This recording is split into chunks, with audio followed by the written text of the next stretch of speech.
বিরতির পর স্বাগত। ভারতের বিরোধিতায় এবার বাংলাদেশের যুব সমাজকে সামরিক ট্রেনিং দিচ্ছে আইএসআই। ভারত বিরোধিতায় ব্লু প্রিন্ট আরো পুক্ত করছে এবার পাক গুপ্তচর সংস্থা। বাংলাদেশ সফর করছেন পাক গুপ্তচর সংস্থার প্রধান। বিস্তারিত জানবো, টেলিফোন লাইনে যুক্ত হয়ে গেছে প্রতিনিধি শতাব্দী দেবনাথ। শতাব্দী, ভারত বিরোধী জিগির তোতে ইউনূসের বাংলাদেশে একাধিক পদক্ষেপ আমরা দেখেছি, তবে এবার যে বাংলাদেশের যুব সমাজ রয়েছে সেই যুব সমাজ এবার সামরিক ট্রেনিং নিচ্ছে আইএসআই থেকে। কি আপডেট পাচ্ছ এই মুহূর্তে?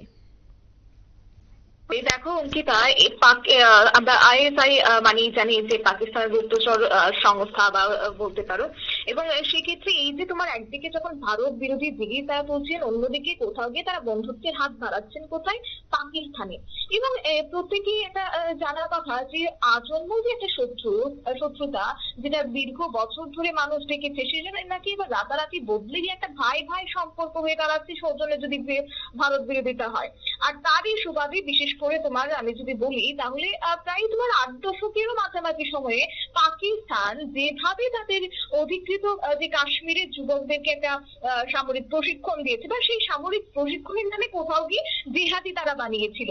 আর সেই পথেই এবার তোমার হাঁটতে শুরু করেছে মোহাম্মদ ইউনূসের এবার বাংলাদেশ।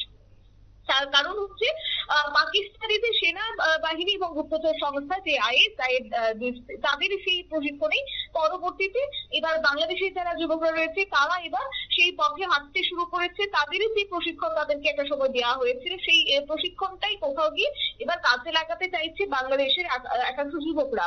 এবং সেই প্রশিক্ষণে পরবর্তীতে তৈরি করা হয়েছে তোমার জয়েশ ই মোহাম্মদ লস্কর-ই তৈবার মতো জঙ্গি গোষ্ঠী। তো ভাবতে পারছো তাহলে সেই যে জঙ্গি গোষ্ঠী একটা তৈরি করা হয়েছে, সেই জঙ্গি গোষ্ঠী বা সেই যে একটা পাকিস্তানের সঙ্গে বাংলাদেশের যে একটা আজন্মাকে শত্রুতা, সেটা কোথাও কি এক রাতের মধ্যে বদল হয়ে সেটাকে এবার ভাই ভাই সম্পর্ক নাম দিয়ে এবার তারই মধ্যে সেই বাংলাদেশের সেনার প্রশিক্ষণ শেষে নতুন করে কোনো ভারত বিরোধী সংগঠন একটা গজিয়ে তোলার একটা রণকৌশল ইতিমধ্যে নেওয়া হচ্ছে। এবং তার নিয়ে এই কার্যত এই মুহূর্তে চিন্তায় রয়েছে এবারে গোয়েন্দা এজেন্সিগুলিও। এবং বাংলাদেশের যে যুব সম্প্রদায়, সেই যুব সম্প্রদায়কে সামরিক প্রশিক্ষণ দেওয়ার পরামর্শ যে আইএসআই দিয়েছে সেই বিষয়ে কিন্তু তারা নিশ্চিত। আর এরই মধ্যে সূত্রের খবর হচ্ছে যে স্বাধীন বাংলাদেশ গঠনের সময় থেকে ভারত বিরোধিতায় অপারেশন তোপাজ পরিকল্পনা করছিল সেই আইএসআই। হাসিনা এবং উত্তর পূর্বে ঢাকা সহ গোটা বাংলাদেশ এখন পাকিস্তানের চারণভূমি বলতে পারো।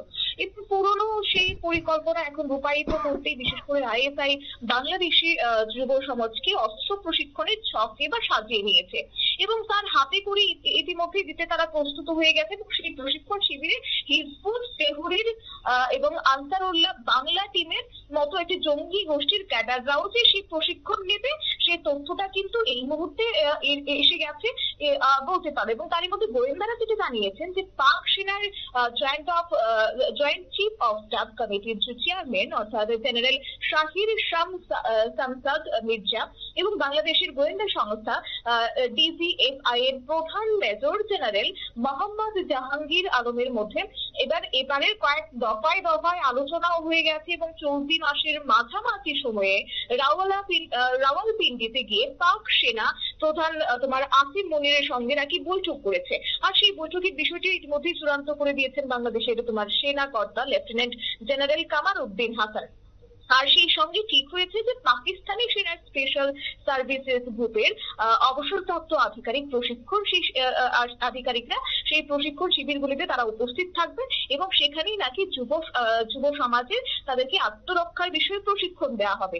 গোয়েন্দা সূত্রের খবরেও বলছে যে আত্মরক্ষা প্রশিক্ষণ বিষয়ক পর্বকে সরকারি প্রকল্পের আকার দিয়েছে ইতিমধ্যেই বাংলাদেশের যুব এবং ক্রীড়া মন্ত্রক। আর সঙ্গে রয়েছে তোমার সরকারি একটি বিজ্ঞপ্তি এবং সেই বিজ্ঞপ্তিতে বলা হয়েছে যে জুলাই আগস্টে অর্থাৎ 2024 সালে যে গণ অভ্যুত্থান হয়েছে সেখানে যুব সমাজ যে দেশ মাতৃকা রক্ষায় নাকি গুরুত্বপূর্ণ ভূমিকা পালন করেছে, সেটা তারা তাদের মতো করে ভাবছে। এবং এখন সেই বিশেষ পরিস্থিতিতে তারা আরো অগ্রণী ভূমিকা পালন করছে। বিশেষ করে তাদের মাথায় রয়েছে এই মুহূর্তে ভারত বিরোধিতা এবং কিভাবে পাকিস্তানের সঙ্গে হাত মিলিয়ে ভারত বিরোধিতার সুর আরো জোরালো করা যায় সেটা নিয়ে এবার চিন্তা ভাবনা করতে যুব সমাজ এবার উস্কে দেওয়ার চেষ্টা করছে। তাই এই অস্ত্র চালনা প্রশিক্ষণ বলে কার্যত কোনো একটা বিষয় ক্ষেত্রে একাংশ বিশেষজ্ঞ মহল মনে করছেন। আর তাই সেই অস্ত্র চালনা প্রশিক্ষণ এবং পদ্মাপাড়ের শিবিরগুলি পরিচালনা করবে সে দেশের প্রতিরক্ষা মন্ত্রক।